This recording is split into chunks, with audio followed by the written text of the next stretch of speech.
O bakit mo kukumpiskahin? Saan ka ba assign? Dito sir sa Manila City Hall po sir. Kung ano lang naman po yung binigay na advice sir, ilan naman po gagawin namin. Papunta yan sa Spain, bukas ang biyahe. Opo. O anong gagawin mo dyan? By the way, ako nagtataas ng boses, hindi ako nagagalit sa iyo.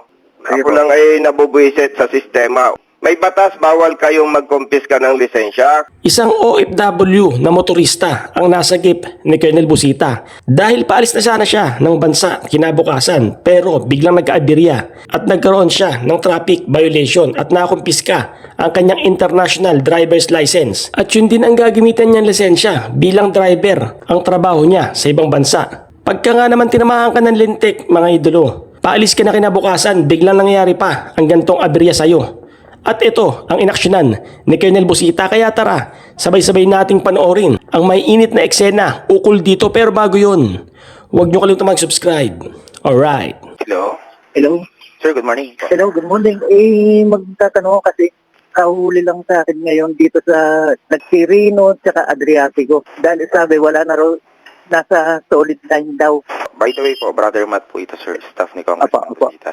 Ano daw po yung violation po ninyo, sir? At paano po nakahuli? Ano raw sorang violation? Disregarding lane marking. Opo, disregarding lane marking sa madaling sabi, parang lumabas po kayo ng solid lane. Solid tama. lane pa na ako dahil pa-crossing eh. Sa crossing dahil na nasa bandang kaliwa ako pero nakatigil ako nung nalaman ko sa ways na pakanan pala, pinasok ko ngayon sa solid lane. Ang tanong ko, kumpiskado ko ba yung lisensya? Diyan po ba yan sa Manila, sir? Opo. Sir, ganito po. May patuloy pa rin kasi, sir, yung mayor nila na talagang ayos sumunod dun sa memorandum ni DILG. Ano po? Pero ito naman, sir, ay inaksyon na ni Congressman. So makikita mo naman, majority ng mga mayors po ay sumusunod na. So may iilan na lang po na natitira. Pero still, continue naman po yung pag-action ni Congressman regards dito. Ang tanong ko po katulad niya, ano po ako, OFW, pauwi ako ng linggo, pabalik na ako ng linggo. Pabalik po kayo ng Sa Spain, OFW po ako, sabi ko nga, kung kukumpiskahin yung lisensya, pabalik na po ba gamit kayo ko sa- bukas o next Sunday pa? Bukas. Biyahe na po kayo bukas. Schedule namin mag-asawa bukas pabalik. May international license po ba kayo doon? Hindi po international, lisensya na nila ang ginagamit ko. Doon, sir, tama. Opo, Dito opo. sa Pilipinas, ano pong gamit yung lisensya? Sir, yun din, yun. Yung international license din. Bali parang international kasi European license yun. Opo, at yan yung gustong kumpiskahin ni enforcer. Ng enforcer. Ay, okay, standby. Siguro- Opo, standby lamang, sir. Huwag niyong bababa ang telepono, ha? Saan bansa po kayo pupunta, sir? Bali pa uwi ng Cavite Ay, okay po. Hindi po, bansa po. Saan bansa, sir? sa Espanya. Okay, standby po. Sir, usapin na po kayo ni Congressman Busita. Apo. Hello? Hello. Hello kapatid. Hello, good morning po. Good morning. Ano daw ang violation mo? Yung dahil lumabas daw po ako sa solid line, sabi ko wala namang sasakyan, hindi naman aga-aga pa, wala naman akong kasunod at wala nasa unahan. Sa waist po, nagpalit ng kanan. Ganito kapatid, talagang may violation ka. Ngayon, ano ang problema? Ang gusto, yung kumpiskahin ng lisensya, gamit ko po sa pagmamaneho yun sa Spain. Kailan ang alis mo? Bukas na po. O, kausapin ko yung enforcer. Apo. Sir, pwede raw kayong... Pwede po. Morning po. Kapatid, good morning. Congressman Busita. Ano ang violation Ay. ng driver? Disregarding lane marking po, sir. Base sa aming pag-uusap, talagang may violation siya. Kung may paglabag siya, ano ang gagawin mo bilang enforcer? Sinigitan po, sir. Tinikitan mo na. Yes, sir. Okay, how about license? Temporary confiscated pa rin po rito, sir. Kapatid, naman yan. Naintindihan mo ba yung memo ng DILG? Pag hindi deputized ng LTO, bawal magkumpiska ng lisensya? Yes, sir. Alam mo yon? Yes, sir. O bakit mo kukumpiskahin? Saan ka ba assign? Dito, sir, sa Manila City Hall po, sir. Kung ano lang naman po yung binigay na advice, sir, ilan naman po gagawin namin. Papunta yan sa Spain, bukas ang biyahe. Opo. O anong gagawin mo dyan? By the way, ako nagtataas ng boses, hindi ako nagagalit sa iyo. Sige Ako po. lang ay nabubuisit sa sistema. May batas, bawal kayong magkumpiska ng lisensya kung hindi deputized ng LTO. Pangalawa, may memo ang DILG. Ang problema lamang natin, ang lokal na pamahalaan ng Maynila hindi marunong sumunod. Ang pakiramdam may sariling kaharian. Oh, hindi ho kami malagay naman kung saan kami lulugar. Hindi po naman nasa amin, sir. Ikaw pala, enforcer ng MTPB. Yes, sir po. Opo.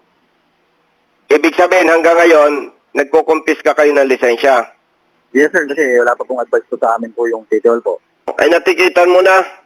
Yes, sir. 726 pa, sir. 726. Ay, siyempre, tanggap niyang may paglabag siya eh. Kaya siya nagpapatiket. Ang problema lang dyan, iisa eh.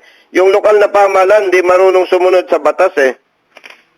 Eh, siyempre, hindi kita masisit. Ikaw ay kawani lang ng pamahalaan. O sige, re-respetuhin kita. Sige, balik mo yung telepono. Hello. Kapatid, kailan ang alis mo? Bukas po ng hapon. Bukas ng hapon. Ano ba oras? Ano ba bukas? Linggo, ano? Apo, Linggo ang flight mo, ano?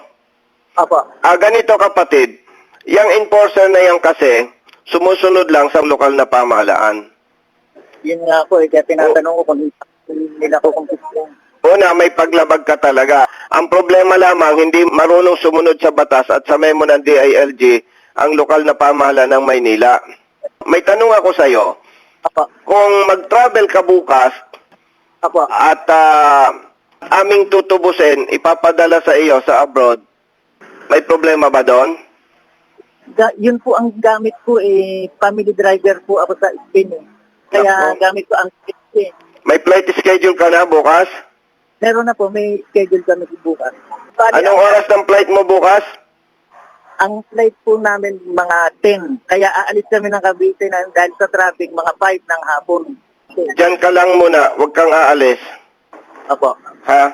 Kausapin ko yung enforcer. Apo. Apo. Sir, pwede kong makasap. Apo. Sir, good morning po. Kapatid, diyan ka lang muna at tatawagan ko si Ka Wilson, ha? Sige sir, sige po. Kawawa naman yung ating kababayan. Pag yan ay hindi nakaalis bukas dahil walang lisensya, baka matatanggal sa trabaho yan. Sige po sir. Okay, okay. Kawawa naman yung ating kababayan. Matatanggal sa trabaho yan pag hindi nag-report. Sige po, salamat po. Salamat. Okay, okay. Bye-bye. Good morning. Hello po sir, good morning po. Hello, good morning po. Apo, si driver po Kong. Sa yung kanina pa kausap niyo po. Sir, antabayanan niyo lang po ha. Apo, apo. Apo, antabayanan niyo lang po. Sir, patanong naman din kung, patingin naman po, kung nakita niyo po ba yung name ng enforcer?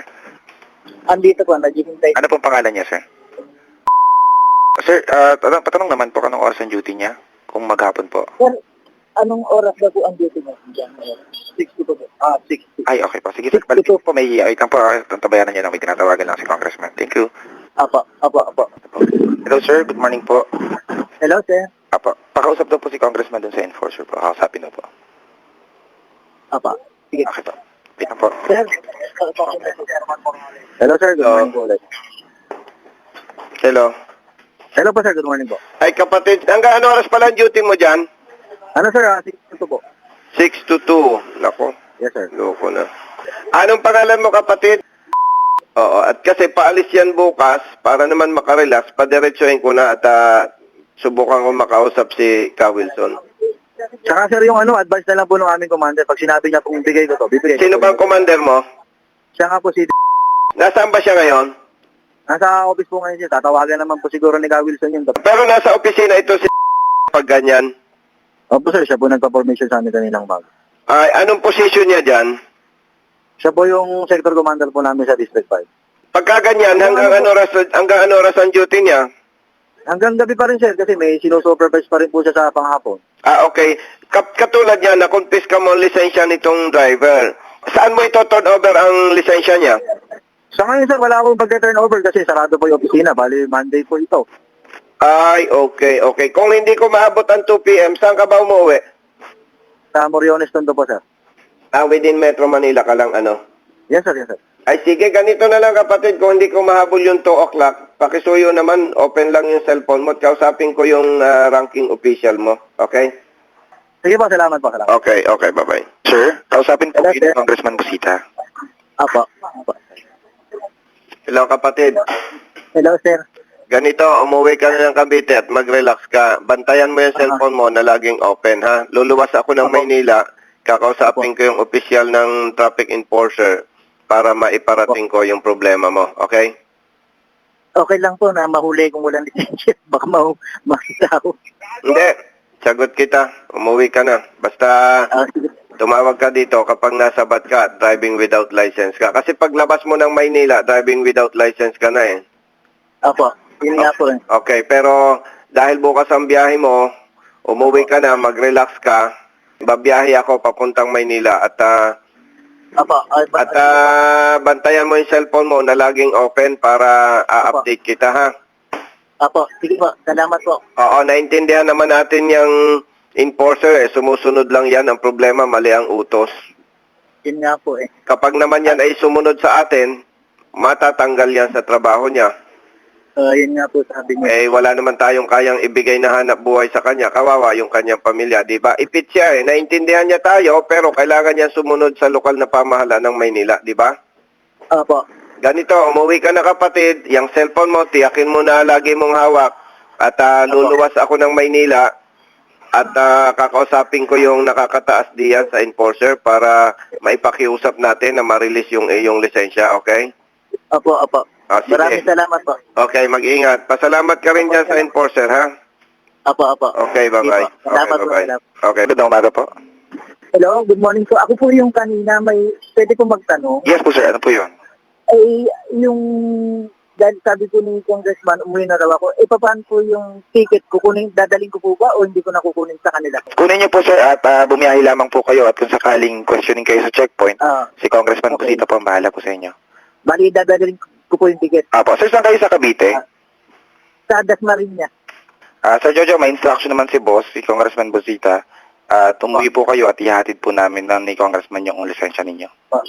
Bali, kukunin ko na po yung ticket. Yes sir, tapos bumiyahe na po kayo Okay. sa Cavite. Ano Opo, po? opo. Salamat po. Apo, sige sir Okay, Jojo, mag-ingat po salamat. kayo ha, mag-ingat po. Salamat din po. Salamat. Yes po. Oo nga, papuntahin po niyo yung driver dito sa may City Hall po, sa may LRT Central Station. Okay. May katapat po siyang barangay. Nandun po yung Sector 5 base. Okay. So, pinapuntahin nyo to, pinapupunta ko doon, hintayin yung driver para po makuha niya yung license niya. Ay, okay. Maraming salamat po. Maraming salamat. Okay po. Salamat po. Bye-bye po. Ingat po kayo. Ingat po Okay kayo. po. Bye-bye. Bye-bye. Ito po Sir Jojo. Hello, hello. Po, sir, Morning Brother po. Matt po ito, staff ni Congressman Apo, Busita. apo. Kakausapin daw po kayo ni Congressman. Okay, salamat po. Salamat. Hello, kapatid. Hello, good morning po. Nasaan ka ngayon? Andito po kami sa Aguinaldo pa uwi, sa may Imus. Okay, pasensya na. Balik na kayo sa Maynila. Babalik doon po sa dating lugar.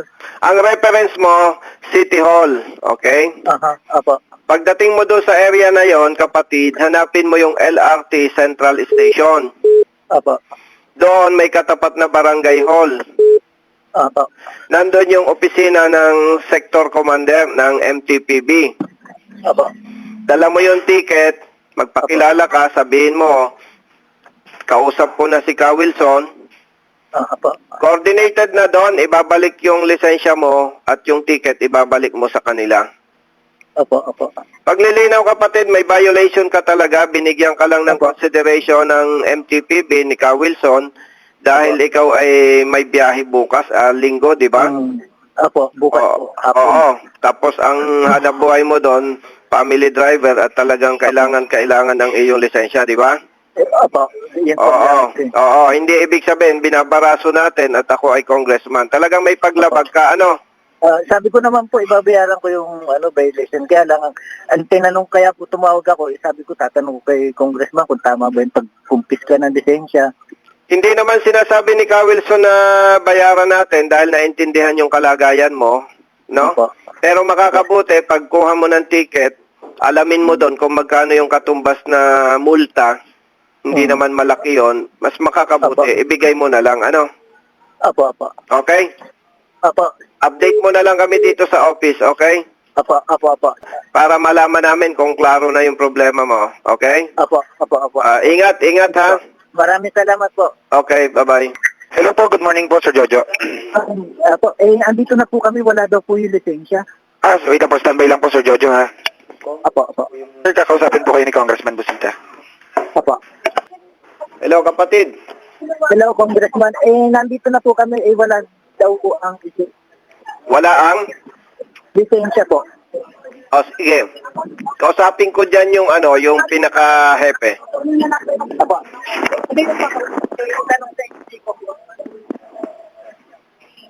Hello po, magandang umaga po. Kapatid, magandang umaga, Congressman Busita. Yes po. Yung driver na yan kasi nahuli ng enforcer ng MTPB ni Mr. Yes po. Opo. Natikita na yan. Ang problema, kinumpis ka ang lisensya niya, babiyahe siya bukas papuntang Spain. Opo. Kausap ko na si Ka Wilson, ang sabi, papuntahin dyan sa office ng sector commander at dalahin ang ticket. Ang sabi ni Ka Wilson, ipaparelease niya yung lisensya. Kaya kapatid, mangyari lang, with all due respect, pakitawagan si Ka Wilson patungkol diyan. Hindi po, ang ganito na lang po sir gagawin namin kasi po, si ano na lang po tatawagan namin sir, si 5 yung commander po namin. Kasi baka tinawagan na po yun ni Ka Wilson. Okay, please. Kasi andito na po yung mga tao ngayon, tatawagan na lang po namin. Okay, please, pakisuyo. Ang nag-advise naman si Ka Wilson Sige po. pakitawagan ng inyong sector commander. Yes po, sige po. Kapatid, maraming salamat. Sige po. Okay, bye-bye. Hello po, good afternoon. Hello, good afternoon po. I-update ko po at magpasalamat kay Congressman Busita. Nakuha ko na po yung lisensya ko. Sir Jojo, i-connect ko na lang po kayo kay Congressman maya-maya, pagdating po niya dito Sige sa po. office. Sige po, Sir Jojo, mag-ingat Sige po, kayo sa biyahe. salamat. God bless po. Salamat din. Okay po, bye po. Hello, kapatid. Good afternoon. Good afternoon, sir. Anong balita? Salamat po. Binigay na po yung lisensya. Okay na? At sabi ko nga po, yung violation ko, babayaran ko po dahil mali ako. Sabi sa akin, okay na. Okay na. Hindi na rin po pinabayaran yung violation. Ibig sabihin, okay na yung problema mo. Opo. Makakatulog ka na ng maayos bago ka babiyahe ng Spain. Yun nga po dahil bukas na. Ilang sakay, kapatid, mula Pilipinas hanggang Spain? Dalawa, isang stopover sa kalahati, 8 oras, tapos 8 oras ulit, papunta naman ng Spain. Ang layo, Bali mag-stopover siya uli. Ay, Bali okay. inaabot ng 16 hours. Kailan ka nagbakasyon? January 1st po kami umalis kasi isang buwan ng bakasyon yung dumating kami rito, January, 2nd na. Tapos bukas na ang namin para makapagpahinga pa ng 2 araw dahil pasok na uli ng auno Kasama mo ang pamilya mo? Misis ko lang po. So, okay na ha? Wala ka ng problema? Opo, wala na po. O, sige. Ingat ha? Maraming salamat po, Congressman. Okay, ingat. God bless po. Maraming salamat po ulit. Okay. Salamat po. Salamat. Okay, bye-bye.